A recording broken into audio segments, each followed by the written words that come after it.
Dalam seri ke-411 ini, dengan para pemain, Ferry Fadli sebagai Kamaswara, M. Abud sebagai Ken Arok, Ivonero sebagai Pinaka Swasti Ratu, Wahyu Chandra sebagai Loh Gawe, Jumali sebagai Juru Sungging, dan Asdi Suhastra, pengantar cerita.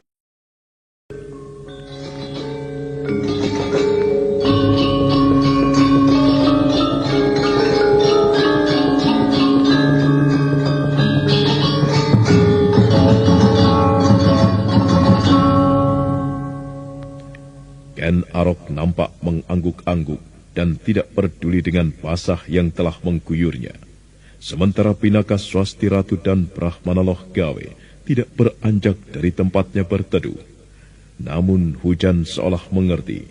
Kemudian hujan yang deras itu berhenti, meski mendung masih tetap tebal. Kau berbicara soal Empu Gandring? Iya, aku berbicara Empu Gandring. Aku tidak mengerti apa yang kau maksud dengan Empu Gandring. Jangan kau kira aku tidak tahu apa yang kau perbuat atas Empu Gandring. Perbuatan itu benar-benar perbuatan yang tidak mungkin aku maafkan, Ken Arok. Jangan membuat aku bingung. Aku tidak melakukan apa-apa terhadap Empu Gandring. Lengkap sudah sikap dan sifatmu sebagai manusia, Ken Arok. Hatimu culas, licik, dan tidak tahu balas budi. Apa yang telah kau perbuat terhadap Paman Anjampiani Kayuwangi? Apa yang kau perbuat terhadap Empu Gandring? Orang-orang yang telah banyak berbuat untukku. Benar-benar memperlihatkan wujudmu yang serakah. Kau jangan sembarangan bicara, Kamaswara. Paman Anjampiani Kayuwangi yang mati dalam keadaan berdiri masih sempat menceritakan kepadaku. Apakah kau masih mencoba untuk ingkar? Rona wajah Ken Arok berubah. Dia tidak mengira bahwa apa yang diperbuatnya ternyata ada yang mengetahui, dan yang mengetahui adalah Kamaswara. Ken Arok menghela napas panjang dan kemudian melangkah mendekati Kamaswara yang pandangan matanya berkobar, pandangan mata yang sirik. Kau mengira bahwa kau telah membunuh Paman Anjampiani dengan sempurna. Salah, Ken Arok. Paman Anjampiani masih diperpanjang umurnya sampai beberapa saat lamanya dan masih mampu bercerita kepadaku bahwa kaulah yang dengan kejam telah membunuhnya. Nah, bagaimana? Apakah kau masih mencoba untuk ingkar? Baiklah. Baik. Kau mengakui? Ya, aku akui. Lalu apa kesalahan mereka kepadamu, Ken Arok? Hah? Apa kesalahan mereka kepadamu? Selama ini yang aku lihat, mereka telah berbuat banyak kepadamu, membantumu. Kau lupa dengan apa yang telah dilakukan oleh Paman Anjampiani Kayuwangi dan Paman Empu Gandring di bumi Belambangan? Mereka mempertaruhkan nyawa membantumu menguasai bongkahan logam yang telah menjadi sumber malapetaka itu. Tetapi apa balasanmu kepadanya? Kau justru membunuh mereka. Katakan, Ken Arok, kalau kau memang mempunyai alasan untuk membunuh mereka, katakan mengapa kau menghabisi Empu Gandring dan Paman Anjampiani. Aku tidak telaten dengan mereka. Kau tidak telaten dengan mereka? Apa yang kau sebut tidak telaten itu? Apa, Ken Arok? Itu bukan urusanmu. Apakah bukan karena kau ingin mencoba kedahsyatan keris Empu Gandring yang kau pesan itu? Bukan main. Dan untuk itu kau mencobanya dengan mengorbankan Empu Gandring. Lalu manusia macam apa kau ini, Ken Arok? Yang aku dengar selama ini adalah kau sebagai manusia langka yang membawa pertanda kasih dari dewa-dewa. Kau yang membawa pulung wahyu yang turun dari langit. Di mana kelak kau akan menjadi raja besar di tanah Jawa ini. Tetapi itulah sifatmu. Sifat seorang calon raja yang besar, yang ternyata culas. Jaga kata-katamu, Kamaswara. Apa yang kau ucapkan itu bisa membuatku marah. Kaulah yang tidak tahu diri. Kaulah yang membuat aku marah. Rupanya kau tidak bisa menerima kematian Empu Gandring di tanganku. Aku tidak bisa menerimanya. Dan kau akan membalaskan dendam mereka kepadaku. Begitu, Kamaswara. Mari kita lanjutkan pertempuran yang baru saja terjadi di tempat ini. Bukan lagi Uma Durga yang akan kuhadapi. Namun sekali lagi, aku ingin menjajal semakin tinggi dan sejauh mana ilmu kanuragan yang kau kuasai yang menyebabkan kau menjadi manusia yang lupa diri. Kamaswara. Bagiku Empu Gandring hanyalah sebuah batu loncatan dari keinginanku untuk menggapai cita-citaku. Kematian Empu Gandring adalah takdir yang telah digariskan oleh Dewata. Nah, selamat tinggal. Tidak ada gunanya aku melayanimu. Sebaiknya urusi saja anakmu yang telah lahir itu, yang kelak akan ikut menentukan pula wajah Pulau Jawa ini. Jangan tinggalkan tempat ini, Ken Arok. Sebelum persoalan Empu Gandring dan Paman Anjampiani kau selesaikan. Hormatku, Bapak. Aku terima, anak mas. Tetapi benarkah apa yang telah dikatakan oleh Angger Kameswara, bahwa anak mas telah membunuh sahabatku Empu Gandring? Benar, Bapak. Aku merasa tidak telaten terhadap Paman Empu Gandring yang tidak segera menyelesaikan keris pusaka yang aku pesan. Hanya oleh alasan yang sangat sederhana seperti itukah anak mas tega membunuh Empu Gandring? Bahkan siapapun yang aku anggap menjadi penghambat keinginanku untuk menjadi raja di tanah Jawa ini, orang itu pasti aku bunuh. Sejauh mana sahabatku Empu Gandring telah menjadi penghambat cita-citamu, Ken Arok? Aku merasa sama sekali tidak yakin bahwa Empu Gandring menjadi penghambat. Jika Empu Gandring tidak segera menyelesaikan keris pusaka pesananmu itu pun bisa aku mengerti. Karena membuat pusaka tentu memerlukan persyaratan-persyaratan khusus dan membutuhkan waktu yang cukup lama pula. Anak mas Ken Arok, aku masih bisa mengerti ketika mendengar kau telah menjadi Akuwutu Mapel. Karena itu masih dalam kerangka perjalananmu untuk menjadi raja di tanah Jawa ini. Aku masih bisa mengerti meski kau bunuh Akuwutunggal Ametung. Aku tidak membunuh Akuwutunggal Ametung. Kebo Ijo yang melakukannya. Itu cerita yang kau karang sendiri, Ken Arok. Aku tahu siapa kau. Aku yakin yang membunuh Tunggul Ametung itu kau. Kau masih ingin selak? Mau mungkir? Sudahlah anak mas. Aku saja. Aku masih bisa mengerti jika kau harus menyingkirkan aku Tunggul Ametung. Tetapi Empu Gandring, bagaimana anak mas bisa tega melakukannya? Percuma, Bapak. Aku tidak akan menerangkan. Andai aku terangkan sekalipun Bapak tidak akan bisa mengerti. Hatimu tidak akan tenang, anak mas. Sampai kapanpun, hatimu tidak akan tenang.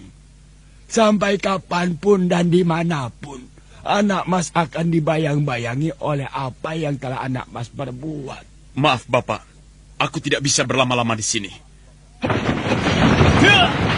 Ken Arok, kau tidak akan lepas dari tanganku. Jangan dikejar, anak mas. Percuma. Ia telah membunuh Empu Gandring dan Paman Anjampiani. Ken Arok adalah sebuah takdir, anak mas. Sanggupkah kau mengubah takdir?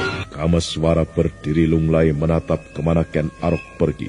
Ada sesuatu yang mengganjal di dadanya. Buah kekecewaan yang tidak tersalurkan. Kameswara kemudian tersadar. Dia bergegas mendekati Pinaka yang berdiri di bawah rindangnya sebuah pohon. Tinggal beberapa langkah lagi, Kameswara mendekati Pinaka. Namun tiba-tiba langkahnya terhenti. Ki Juru Sungging. Ada apa, Kameswara? Temanku Ki Juru Sungging. Mereka tadi bertempur. Ada sesuatu yang kau cemaskan, anak mas. Aku bersama seorang kawanku, Bapak. Namanya Ki Juru Sungging. Ia sedang bertempur melawan 2 orang musuh bebuyutannya. Mari, Bapak. Ayo, Pinaka. Kita lihat apa yang terjadi. Biarlah aku yang menggendong anakku. Brahmana Loh Gawe hanya bisa menghela napas panjang ketika melihat Pinaka menyerahkan bayinya pada Kameswara. Bayi yang bernama Parameswara itu menggial-gialkan tangannya ketika Kameswara menggendongnya. Seolah bayi itu tahu orang yang menggendongnya adalah ayahnya. Maka sejenak kemudian Kameswara, Pinaka, dan Brahmana Loh Gawe telah bergegas menuju ke sebuah tempat yang ternyata tidak jauh dari Gua Paralingga. Aku tidak mendengar suara apapun. Nampaknya pertempuran itu telah usai, Bapak. Di mana mereka bertempur? Di sana, Bapak. Nampaknya ada tubuh yang menggeletak. Ya, aku melihatnya. Kameswara yang tiba paling dulu menjadi sangat cemas menemukan tubuh Ki Juru Sungging tergeletak di atas tanah. Wajahnya sangat pucat dan basah oleh air hujan. Kameswara yang menebarkan pandangan matanya melihat 2 sosok tubuh yang lain yang terkapar tidak bernyawa. Kameswara mengenali mereka adalah Joko Prahoro dan Endang Rudati. Kameswara segera memeriksa tubuhnya. Ia masih hidup. Aku gendong Parameswara. Kameswara segera memeriksa tubuh Ki Juru Sungging yang dingin bagaikan akan beku. Sekilas dia memang melihat bahwa Ki Juru tidak mungkin bisa diselamatkan lagi. Kameswara segera berbuat sesuatu. dia menekan beberapa simpul syaraf tertentu yang menyebabkan Ki Juru Sungging terbangun.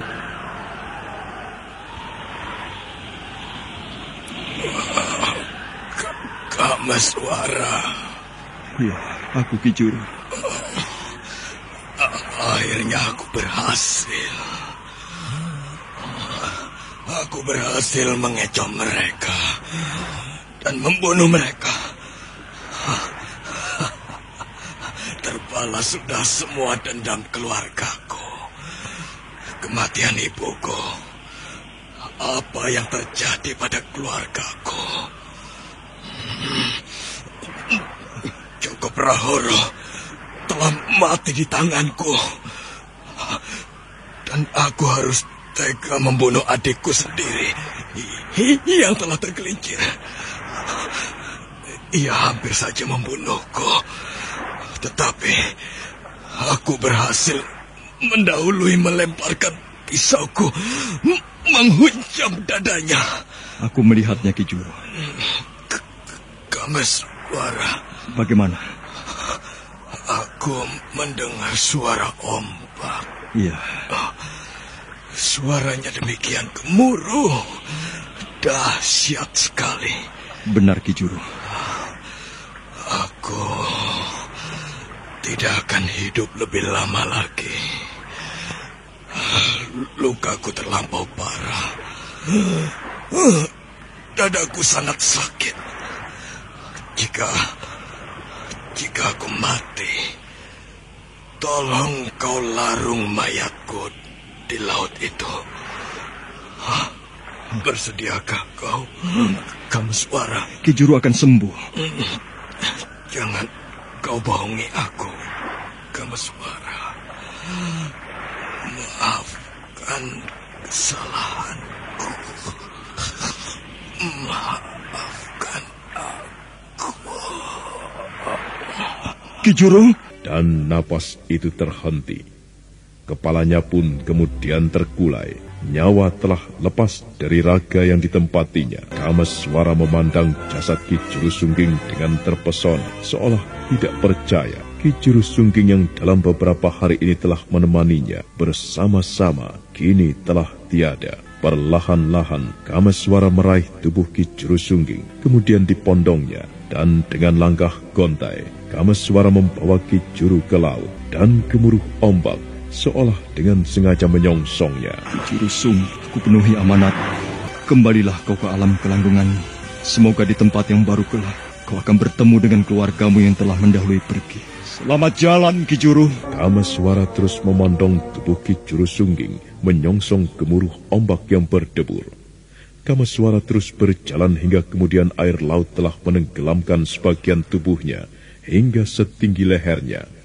Dan bahkan ketika ombak menanjak tinggi menenggelamkan sekujur tubuhnya, Kameswara kemudian melepaskan tubuh Ki Juru dari pelukannya. Ganasnya air laut kemudian menjemputnya. Siapa orang itu, anak mas? Orang kebanyakan, Bapak. Bukan dari kalangan orang penting. Tetapi ia memiliki persoalan yang harus ditebusnya dengan pembayaran dendam. Nampaknya dendam yang mahal harganya. Menilik orang itu sendiri juga harus mati. Benar, Bapak. Siapakah orang itu? Namanya Juru Sungging. Ki Juru Sungging memusatkan segenap usaha dan perhatian untuk membalas dendam. Mulai dari berguru dan memperdalam kanuragan. Kemudian menjelajah, merantau, melacak orang-orang yang telah merusak keluarganya. Salah satu penyebab dari ketidaktenangan dunia, di samping keserakahan, adalah dendam. Dendam selalu menjadi biang segala mata rantai dari berbagai dendam lainnya. Dendam melahirkan dendam. Dendam berikutnya melahirkan dendam yang lain. Demikian terus-menerus. Alangkah bijak pada manusia andai kata mampu mengenyampingkan panas hati untuk menagih sakit hati. Dendam selalu mahal harganya. Orang itu berhasil membunuh orang yang menghancurkannya, menghancurkan keluarganya. Tetapi lihatlah, ia sendiri mati. Anak Mas Kameswara, apa yang terjadi ini mungkin bisa menjadi bahan renunganmu. Hal yang bisa kau sarikan hikmahnya. Terima kasih, Bapak. Apa yang Bapak uraikan menjadi sebuah bahan renungan bagiku. Kita masih mempunyai kewajiban, anak mas. Mayat pengikut Uma Durga itu tentu tidak akan kita biarkan begitu saja, bukan? Biarlah aku yang akan menyelenggarakannya, Bapak. Aku bisa meminta bantuan kepada para penduduk. Mereka pasti bersedia membantu. Sebaiknya, mari, Bapak dan Pinaka, aku antarkan ke dalam gua itu. Kameswara berjalan mendahului, yang diikuti kemudian oleh Pinaka dan Brahmana Loh Gawe. Gerimis masih turun tipis, namun di tengah laut nampak hujan turun dengan deras. Kameswara berhenti ketika melihat langkah Pinaka terhenti. Apa yang kau perhatikan? Rumah itu tidak ada. Paman Biku Dewa Hastu telah tidak memerlukannya. Nampaknya penduduk di perkampungan sebelah barat telah mengambilnya untuk keperluan mereka. Kameswara, benarkah apa yang aku dengar? Paman Biku Dewa Hastu. Iya, Paman Biku telah pergi meninggalkan kita. Paman Biku Dewa Hastu tewas di bumi Belambangan, di sebuah semenanjung Sembulungan. Jangan tangisi kepergiannya, Pinaka. Itu tidak akan membuat hatinya tenang. Benar, Nyai. Yang telah pergi, biarlah tenang di alam kelanggengannya. Nyai jangan mengusik ketenangan itu dengan tangis. Ada cahaya berpendar dari dalam goa. Itulah cahaya obor yang dinyalakan Kameswara. Pinaka berusaha meredakan dadanya yang berdesir ketika mulai menapakkan kaki di dalam goa itu. Kenangan atas segala yang pernah terjadi di masa silam mencengkramnya sangat kuat. Kameswara terus membawa mereka masuk ke bagian goa yang paling dalam, dan di sanalah patung itu berada. Ibu, anakmu datang, Ibu. Ibu Luh Saraswati. Ini anakmu datang. Pinaka mendekati patung ibunya. Patung seorang wanita yang cantik jelita. Wanita malang yang pada suatu ketika pernah diperebutkan. Namun ketika cinta mulai memilih, ketidakpuasan telah memperkosanya. Ibu Luh Saraswati. Ini aku, anakmu telah datang, Ibu. Aku membawa cucumu. Ibu, terimalah baktiku. Terimalah baktiku, Ibu. Jagat Dewa Batara. Oh, Yang Batara Agung. Benarkah apa yang aku lihat ini? Patung itu menitikan air mata. Tidak salah lihat ke aku. Kameswara melangkah mendekati. Diperhatikannya patung perempuan cantik yang dipahat oleh mendiang Biku Dewa Hastu itu. Kameswara benar-benar kaget. Bagai tidak percaya, dia melihat bagian mata pada patung itu basah bagaikan menangis. Kameswara berdesir. Dia mengusap-ngusap matanya, namun tetap saja pada bagian mata itu berair. Kameswara segera memandang ke atas, ke arah batu lancip yang basah. Mungkin air itu berasal dari atas, tepat mengenai bagian mata. Patung itu patung batu. Batu tidak mungkin menangis. Pikiranku saja yang macam-macam. Seiring waktu yang berjalan, hati Pinaka telah menjadi tenang. Meski Pinaka menganggap patung itu adalah ibunya, namun tetap saja patung itu adalah sebuah batu, sebuah benda yang mati. Angger Kameswara. Bagaimana Bapak Brahmana Loh Gawe? Dari Swambara Budura, aku menemui Nyai Pinaka yang ingin melahirkan bayinya di tempat ini, di hadapan patung ibunya. Nah, dengan demikian Nyai Pinaka akan merasa melahirkan bayinya disaksikan oleh ibunya. Akan tetapi, meski Nyai Pinaka mempunyai kehendak, ternyata Hyang Batara Agung kuasa atas garis Pepesten. Nyai Pinaka justru melahirkan bayinya di Kediri, di rumah seseorang yang aku kenal. Angger, bayi yang lahir dari rahim Nyai Pinaka adalah bayi yang menentukan masa depan.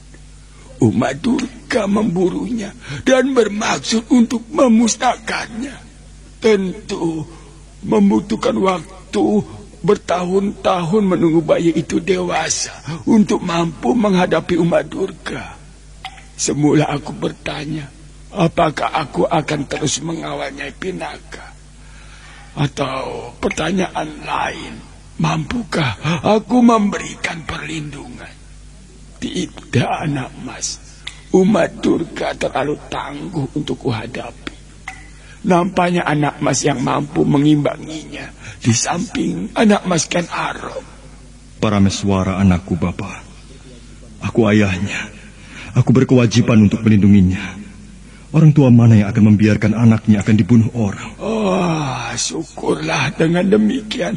Aku tidak akan menjadi sangat cemas seperti selama ini. Akan tetapi ada sesuatu yang lain yang aku cemaskan, anak mas. Soal apa, Bapak? Soal hubungan antara anak mas dengan Nyai Pinak. Anak mas, bolehkah aku mengetahui bagaimana perasaanmu? Apakah kau masih mengharap Nyai Pinaka akan menjadi istrimu? Tidak, Bapak. Aku tidak akan gelap pikiran melakukan hal itu. Oh, benarkah demikian? Bapak meragukan? Maksudku, cobalah bertanya di dalam hatimu, Angger Kameswara. Benarkah demikian seperti yang Angger katakan? Mampukah aku menjawab dengan tegas bahwa hal buruk yang pernah terjadi itu tidak terulang kembali jika aku bersama-sama dengan Pinaka dalam waktu yang lama? Di satu pihak aku adalah adiknya, lahir dari benih ayah yang sama. Di pihak lain, Jagat Dewa Batara. Nampaknya kau ragu-ragu, anak mas. Ya, Nyai Pinaka adalah kakakmu. Tentu sesuatu hal yang tidak sepatutnya jika anak mas menutup mata akan kenyataan itu. Lain lagi jika anak mas mengembalikan keadaan pada hal yang seharusnya. Benar-benar menempatkan Nyai Pinaka sebagai kakak kandung. Bukan lagi seorang perempuan yang menjadi tempat membagi kasih sayang. Aku berharap aku akan memegang teguh hal itu, Bapak. Aku percaya, anak mas. Jika anak mas Kameswara tentu akan berusaha menegakkan hal yang harus terjadi. Ya, Bapak sendiri. Bapak memiliki banyak persoalan yang menyebabkan Bapak tidak bisa selalu bersama-sama dengan kakak perempuanmu itu. Anak itu sudah mendapat pengayoman yang kukuh. Aku tidak akan cemas lagi. Tetapi sebelum Bapak minta diri, apakah Bapak boleh mengetahui apakah anak mas akan menggunakan tempat ini sebagai persembunyian bagi anak itu? Aku kira tidak, Bapak. Menurutmu, goa ini tentu tidak akan lepas dari pengintaian Uma Durga. Benar, Bapak. Parameswara akan tetap dalam bahaya jika berada di sini. Rasa-rasanya tidak ada tempat yang bisa dipergunakan menghindari Uma Durga. Matanya tersebar di mana-mana. Jika demikian, anak mas akan berpindah-pindah tempat. Juga tidak, Bapak. Oh, berarti ada sebuah tempat yang menurut anak mas aman sebagai persembunyian anakmu. Benar, Bapak. Boleh Bapak mengetahui, mungkin pada suatu ketika Bapak akan menengok anakmu. Di balik air terjun Kambang Ayun. Brahmana Loh Gawe mengangguk-angguk. Brahmana Loh Gawe pernah mendengar nama Kambang Ayun, sebuah tempat yang selama ini banyak diragukan orang. Apakah semacam itu benar-benar ada atau tidak? Sebuah tempat yang pernah menjadi tempat pertemuan para sakti yang memperebutkan air suci, yang kabarnya bagi siapapun yang berhasil meminumnya akan mendapatkan karunia usia panjang.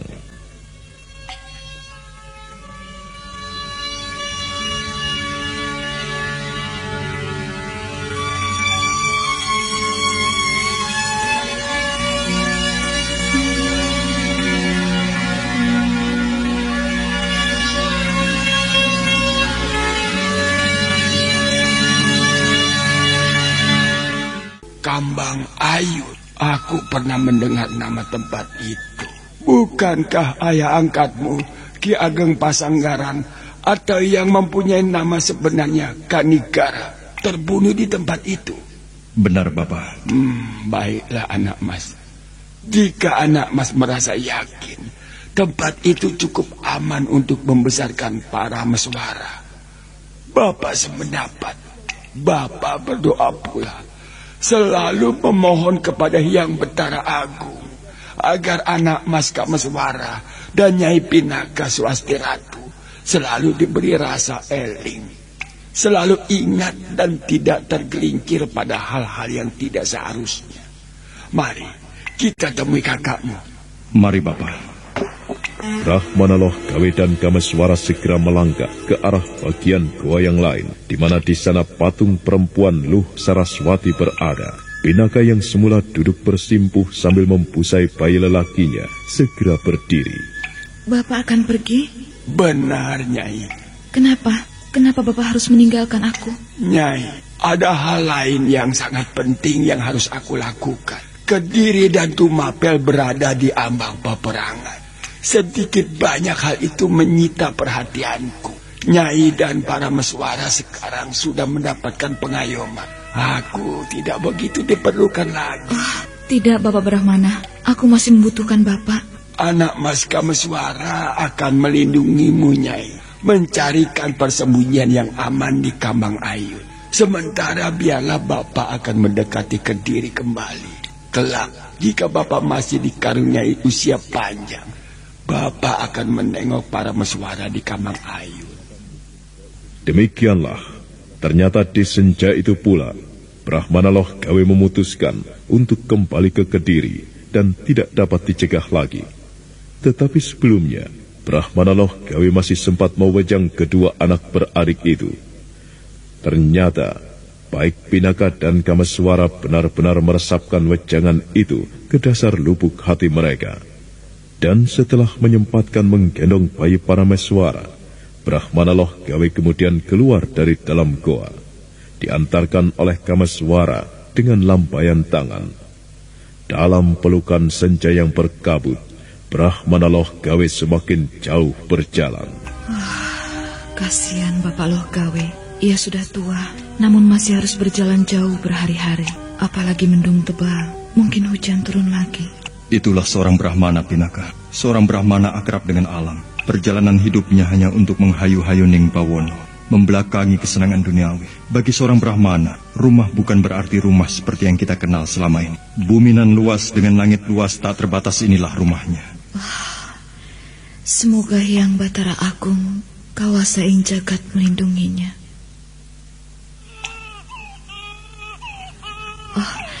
Ia haus.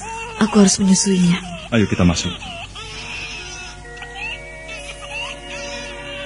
Kameswara benar-benar terpesona. Berbagai perasaan mengaduk di dalam dadanya.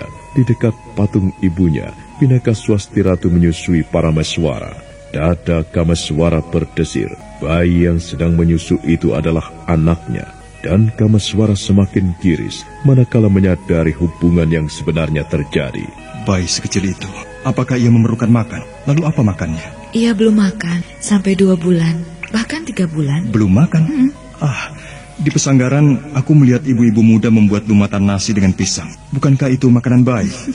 Itu nanti, setelah 2-3 bulan, atau ketika ususnya sudah kuat dilewati makanan yang sedikit lebih keras. Jadi sebelum itu, ia makan apa? Susu ibunya. Hanya susu ibunya?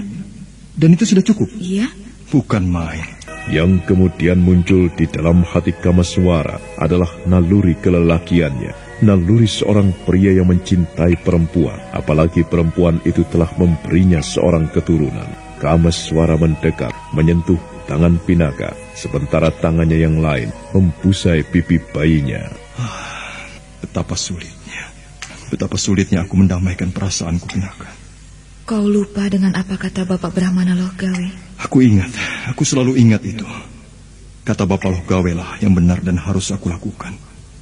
Tetapi di dalam dadaku terdengar bisikan lain. Bisikan yang menginginkan lain. Aku kakakmu. Aku berharap kau tidak lupa akan hal itu. Sebagaimana kau melihat aku adalah adikmu? Iya. Tetapi apakah kau tidak mendengar adanya bisikan yang bersuara lain di dalam hatimu? Aku mendengarnya. Tapi kita harus mengabaikan semua bisikan itu. Baik bisikan yang bergema di dalam dadamu, maupun bisikan yang bergema pula di dalam relung dadaku. Kameswara, kita bisa hidup bersama-sama, selalu bersama. Lagi pula, aku memang berharap kau mau melindungi anak ini yang selalu dibayang-bayangi oleh bahaya besar. Akan tetapi hanya ada satu cara, yaitu kita harus menjadi saudara. Kau adalah adikku, aku adalah kakakmu. Apapun yang kita hadapi, harus menggunakan landasan itu. Jika kau masih mendahulukan perasaanmu yang lain itu, marilah kita berpisah. Baiklah, memang harus demikian sikapku. Oh, sudah puas rupanya ia menyusu. Biarkan aku menggendongnya. Pinaka Swasti Ratu mengangguk-angguk di kelut rasa heran melihat Parameswara yang benar-benar terlihat merasa senang berada di dalam gendongan ayahnya. Tangan bayi itu bergerak-gerak, sebuah perbuatan yang tidak mungkin dilakukan oleh bayi seumurnya.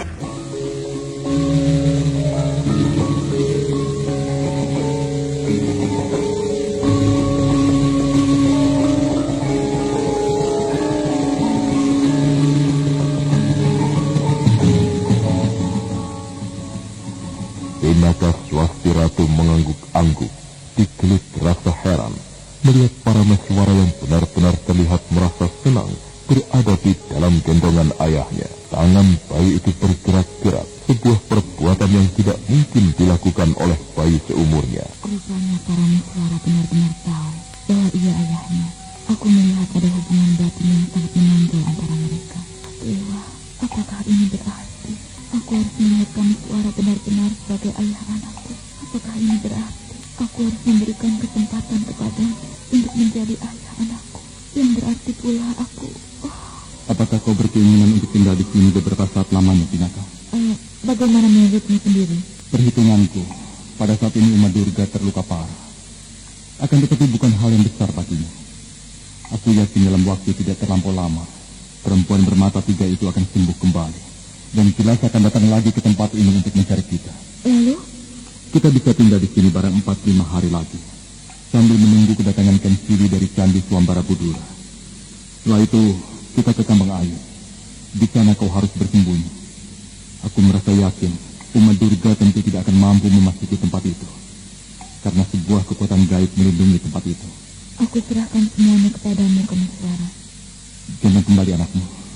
Sebaiknya aku keluar untuk mengurusi mayat-mayat pengikut Uma Durga itu, sambil menemui beberapa penduduk, menjelaskan apa yang telah terjadi.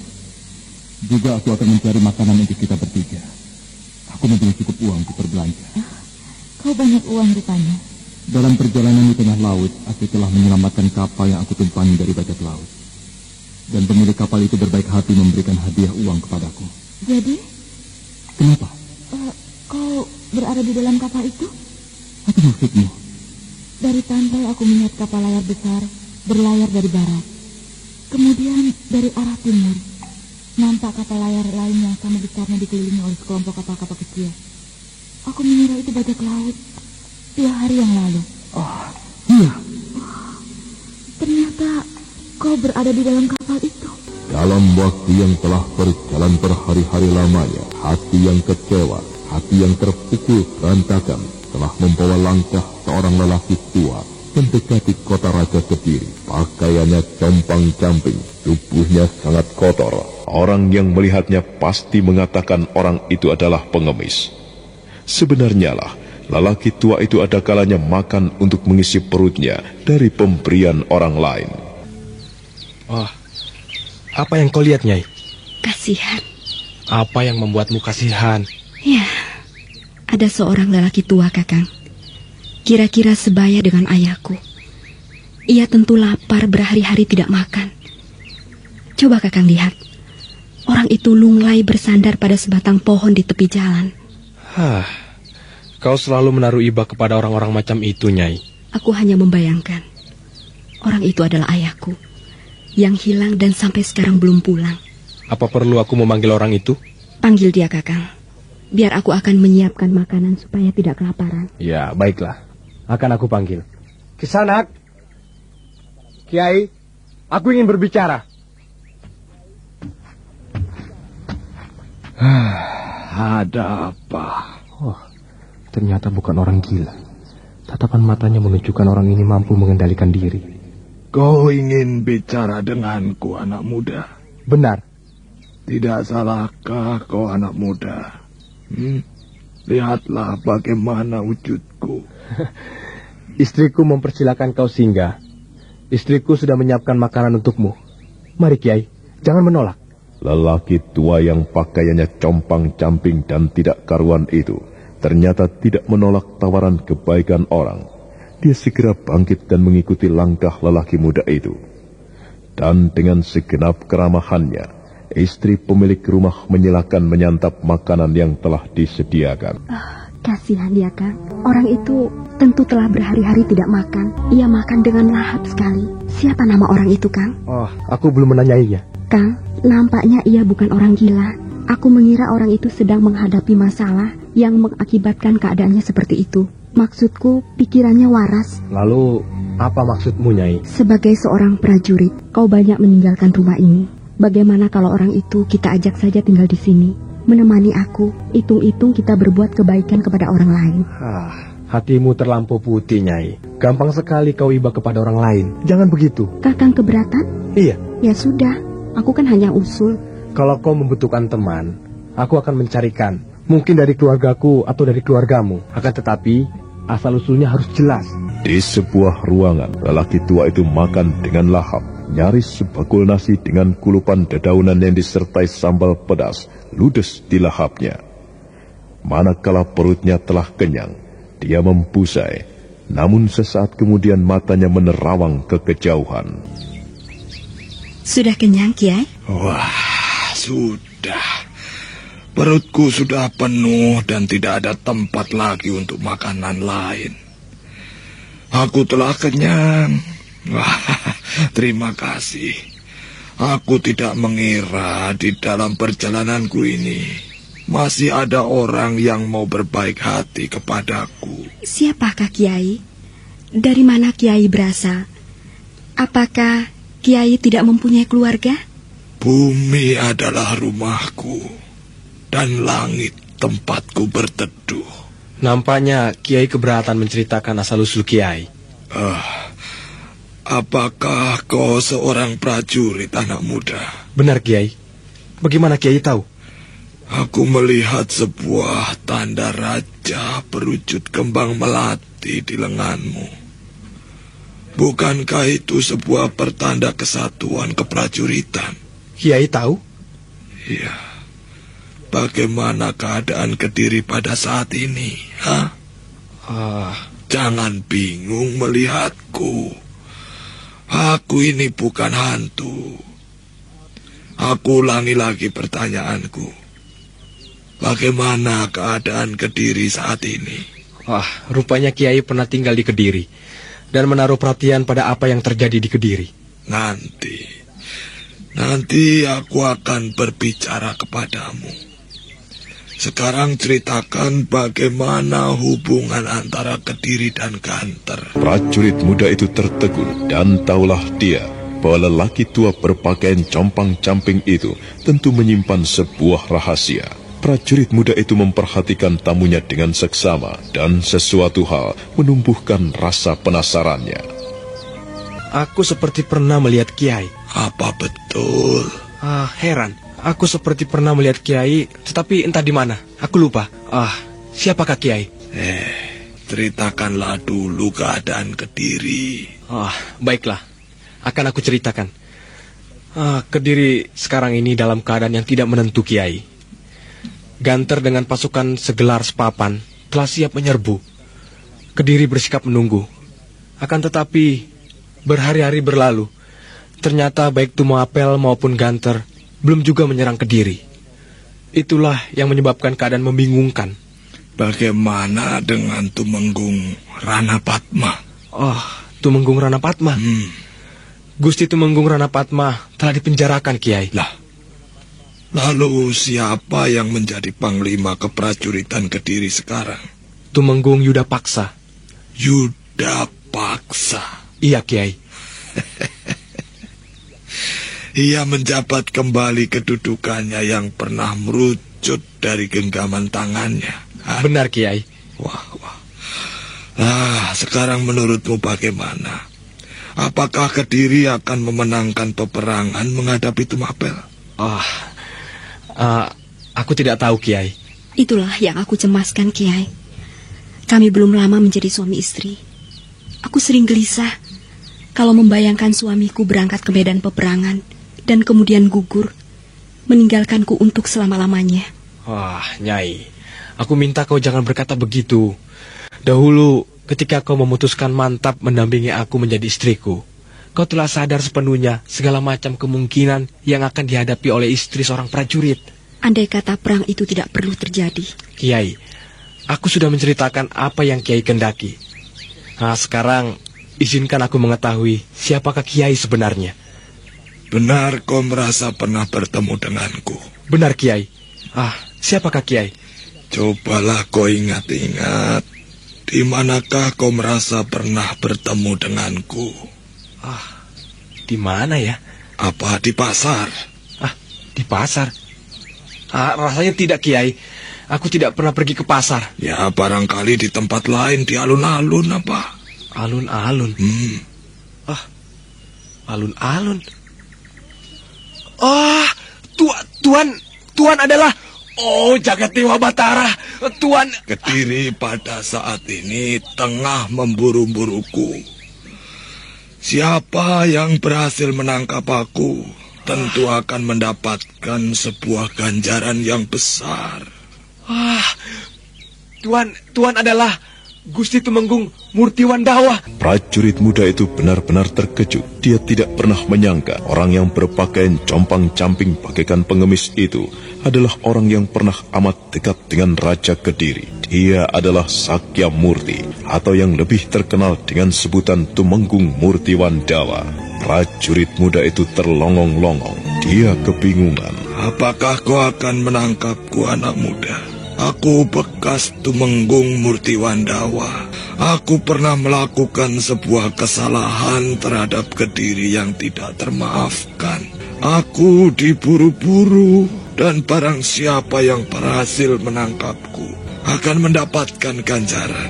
Jika ganjaran itu berupa uang, tentu akan dapat kau pergunakan untuk hidup 7 turun-temurun, anak muda. Tidak, Kiai. Aku tidak akan melakukan hal itu. Aku tidak mempunyai kemampuan untuk melakukannya. Andai kata kau mampu, kau tentu akan berkata lain. Juga tidak, Tuan. Karena aku mempunyai hati nurani. Sekarang, bolehkah aku minta pamit? Aku merasa perutku sudah kenyang. Aku tidak tersiksa lagi karena beberapa hari kelaparan. Boleh aku pergi, anak muda? Tuan, kalau Tuan berkenan, aku persilakan Tuan untuk tinggal bersama kami. Kami tidak keberatan. Benar, Tuan. Tinggallah bersama kami. Sebaiknya aku tidak menuruti permintaanmu. Relakan saja aku pergi. Akan tetapi, aku benar-benar mengucapkan terima kasih. Tuan akan kemana? Aku akan mengikuti kemana kakiku bergerak. Kesanalah aku akan melangkah. Masih terkesima, prajurit muda itu memandang ke arah Tumenggung Murtiwandawa melangkah, perlahan seperti tidak bertenaga. Sulit dibayangkan, seorang Tumenggung yang dulu terkenal gagah perkasa, sekarang lontang-lantung tidak karuan, seperti seorang pengemis. Apa yang sebenarnya terjadi, Kakang? Entahlah, Nyai. Aku sendiri tidak mengerti. Aku tidak mengerti bagaimana keadaan Tumenggung Murtiwandawa bisa demikian. Akan tetapi, apakah benar orang itu tadi Gusti Tumenggung Murtiwandawa? Iya, aku yakin. Bukankah seperti yang dulu Kakang pernah menceritakan, Tumenggung Murtiwandawa adalah Tumenggung yang jahat, yang kejam? Dan apa yang kau lihat tadi? Apakah kelihatan dia seorang yang kejam? Tidak. Nah, pada suatu kurun waktu, Tumenggung Murtiwandawa memang kejam. Tetapi itulah, entah apa penyebabnya, Tumenggung Murtiwandawa seperti menyesali segala kekejaman dan perbuatannya yang tidak terpuji. Ya, pasti telah terjadi sesuatu, Kakang. Iya, aku kira memang begitu.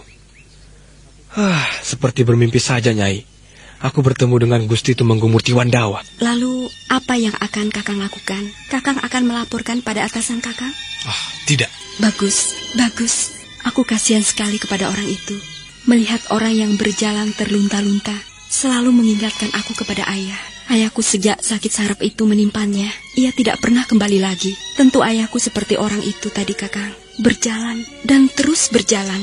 Aku sependapat, jika Kakang tidak melaporkan pertemuan Kakang dengan Tumenggung tadi, juga jangan menceritakan kepada temanmu yang paling akrab sekalipun. Karena meski ia sudah berjanji dan bersumpah untuk tidak bercerita pada orang lain, aku yakin orang itu akan menceritakan kepada orang lain lagi. Sebagai prajurit Kediri, aku harus melaporkan hal ini. Oh, Kakang?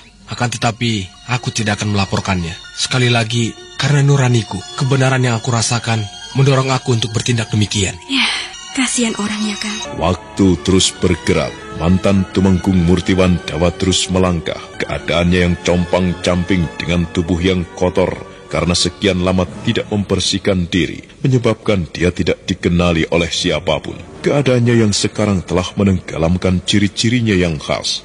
Seharian menjalani lorong-lorong di kota raja, menyaksikan persiapan perang yang semakin meningkat, menyaksikan barak-barak yang dibangun di mana-mana untuk tempat para prajurit. Saat siang bergeser ke arah sore, Sakyamurti berhenti di tepi jalan, bersandar pada sebuah pohon asam yang rindang, dan dari sebuah rumah terdengar percakapan. Di mana anakmu, Nyai? Sedang pergi ke Pakiwan, Kiai. Sudah kau beritahu dia? Belum. Aku tidak tega menyampaikannya. Kilosari memang gila. Aku tidak mengira akan terjerat oleh persoalan seperti ini. Nasi telah terlanjur menjadi bubur. Disesali macam apapun tidak ada gunanya.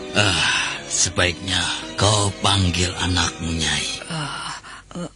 Kiai, aku berharap Rarangin bisa mengerti kesulitan bapaknya. Panggillah, aku akan menyampaikan dengan hati-hati. Ya, semoga Rarangin bisa memenuhi permintaanku ini. Maksud Kiai, permintaan Kilosari itu? Iya. Kasihan Rarangin. Suami istri itu hampir mendekati usia 50 tahun. Namanya Kiai dan Nyai Pradipo. Memiliki seorang anak gadis mata wayang yang cantik parasnya, Endang Rarangin. Mantan Tumenggung Murtiwan Dawa terusik rasa keingintahuannya. Dengan seksama dia memasang ketajaman telinganya. Dan setelah menunggu beberapa saat, Endang Rarangin telah bercakap-cakap dengan kedua orang tuanya. Ayah baru saja dari pasar. Iya. Ayah jadi memberikan kanuri kepadaku. Duduklah, Rarangin. Bapak akan membicarakan sesuatu yang penting untukmu. Soal apa, ya? Duduklah, Nduk. Meski Endang Rarangin telah duduk dengan takjim dan siap untuk mendengarkan apa yang akan dikatakan oleh ayahnya, namun Kiai Pradipo seperti mengalami kesulitan untuk menyampaikan isi hatinya. Ayah, mengapa ragu-ragu, Ayah? Nduk, kau sudah tahu Kilosari, bukan? Orang yang berbaik hati meminjamkan uang kepada ayah itu. Ya, ayah memiliki banyak hutang kepadanya. Ya. Dan ternyata ayah ibumu tidak mampu melunasi hutang itu dengan bunganya. Kilosari mengatakan ia akan menganggap hutang itu lunas, asalkan kalau kau mau dijadikan istri mudanya. Bukan saja Endang Rarangin yang terkejut, dan seketika itu pula rona wajahnya memerah saga. Maka di tepi jalan, duduk di bawah pohon asam, Sakyamurti pun terkejut pula. Sakyamurti tiba-tiba terbayang pada anaknya sendiri, Wara Palupi. Ayah, jadi? Ya, itulah permintaan Kilosari. Bukankah ayah telah menjual rumah yang di dekat pasar itu, juga beberapa ekor kuda yang ayah miliki untuk melunasi hutang itu, ya kan? Ayah telah terjerat dengan hutang berbunga yang seolah tidak ada ujungnya, Nduk. Kilosari menganggap semua pembayaran kita itu belum cukup dari bunga-bunga yang dihitungnya. Lalu? Ya, begitulah, Nduk. Kilosari menghendaki agar kau menjadi istrinya. Barulah hutang itu dianggap impas. Bagaimana, Nduk? Bersediakah kau menolong Bapak? Aku harus menjadi istrinya, Ayah. Istri lelaki yang sudah tua, wajahnya jelek, dan perutnya buncit itu. Iya, Ayah. Iya, orang kaya, Nduk. Paling tidak, jika kau mau menjadi istrinya, kau telah membebaskan ayah dan ibumu dari lilitan utang yang berkepanjangan. Dan kau sendiri, kau akan serba kecukupan, tidak kekurangan suatu apa. Mau ya, Nduk? Ada tamu, Kiai. Oh, siapa ya? Buka dulu pintunya. Kiai Pradipo merasa bagai ada sesuatu yang mengganjal di lehernya. Dia sangat jengkel. Di saat dia berbincang soal yang amat penting dengan anak istrinya, tiba-tiba harus terganggu oleh seorang pengemis. Kau mau apa? Berilah kawelasan kepada aku, Kisana. Telah beberapa hari ini aku tidak makan. Pergilah, kami bertiga juga belum makan. Bagaimana dengan sekeping uang? Aku doakan kalau kau mau menolongku, kau akan terlepas dari kesulitan yang kau alami. Bukankah kau sedang bingung? Jangan ikut campur urusan orang lain. Dan aku tidak percaya dengan omongan seorang pengemis. Ayo, pergi. Aku tidak punya uang dan aku tidak punya sekeping uang untukmu. Aku lapar. Aku tidak peduli apakah kau lapar atau tidak. Ayo, pergilah. Baiklah, kau tidak mau memberikan sedikit makanan tidak apa-apa. Meskipun hidungku membaui sedapnya gulai di dapur. Baunya sampai di hidungku. Dan kau tidak mau memberiku sekeping uang juga tidak apa-apa. Tetapi, bolehkah aku ikut berteduh di beranda rumahmu? Pergi! Pergi, kataku! Kalau begitu, aku akan kembali duduk di bawah pohon asam saja. Semoga ada burung yang terbang di atasku dan mau menjatuhkan kotorannya tepat ke mulutku untuk menyambung hidup dalam beberapa hari ini. Wong edan! Wong edan! Macam-macam saja. Orang lagi punya masalah seperti ini, pengemis datang mengganggu. Bagaimana, Nduk? Nduk, sebenarnya Bapak tidak tega memintamu untuk melakukan hal itu. Tetapi kau mengerti bukan? Bagaimana keadaan bapakmu? Kilosari itu hubungannya luas. Ia bersahabat dengan orang-orang penting di Kediri. Bahkan katanya dengan Tumenggung Yuda Paksa. Kalau kita melawan, nasib kita akan sangat buruk. Bisa jadi Kilosari akan meminta bantuan pada prajurit Kediri untuk membunuh ayahmu ini, Nduk. Sudahlah, Kiai. Hati anakmu rupanya goncang. Beri kesempatan kepadanya untuk menenangkan hatinya. Sudahlah, Nduk. Sana, masuk ke dalam bilikmu sana dulu.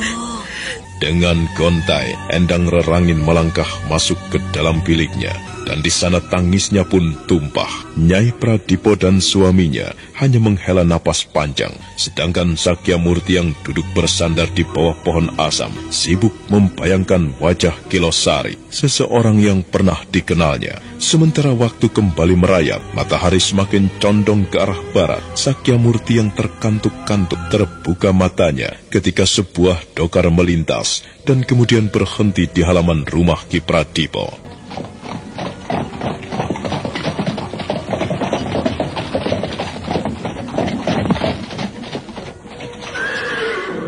Bagaimana, Kiai Pradipo? Sudah kau siapkan uang untuk melunasi hutangmu kepadaku?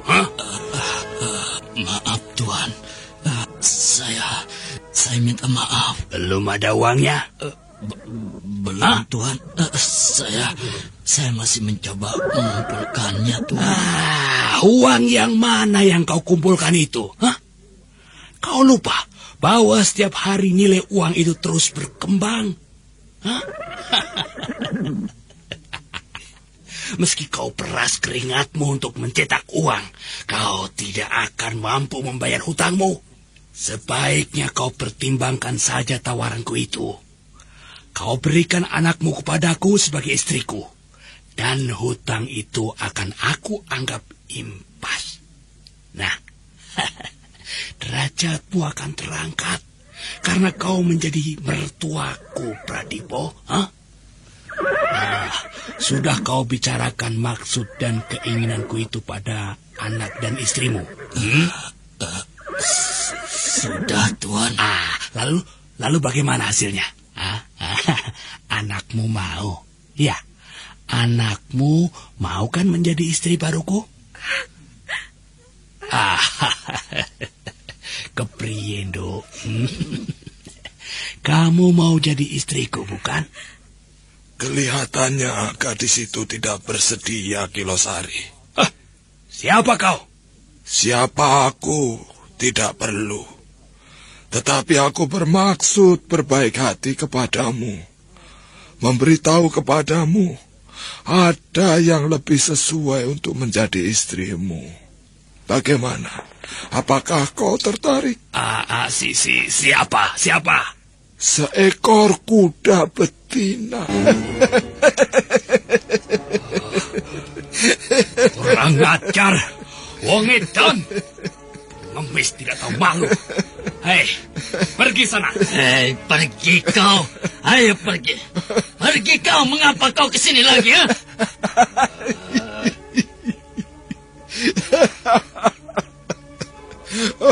Tidak, Ki Pradipo. Aku tidak akan pergi. Aku ingin duduk di sini. Aku yakin anak perempuanmu akan merasa iba kepadaku dan mau memberiku makan.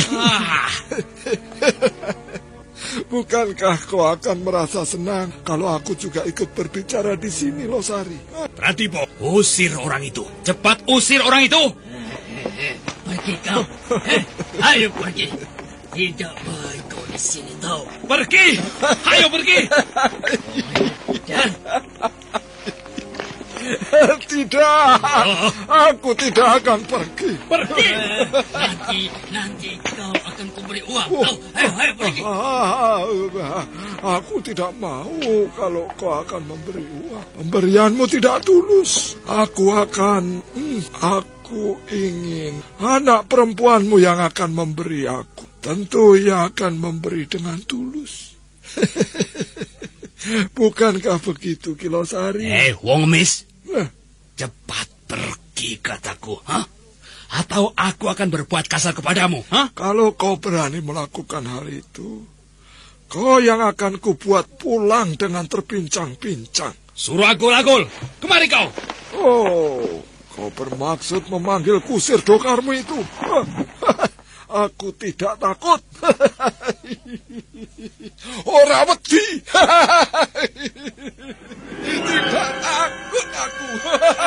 Orang yang dipanggil itu segera datang mendekat, sementara orang tua yang tak dikenal itu tersenyum tenang. Nah, apa yang akan terjadi kemudian? Saudara pendengar, untuk mengetahui jawabannya, ikutilah kelanjutan kisah ini dalam seri berikutnya. Sampai jumpa.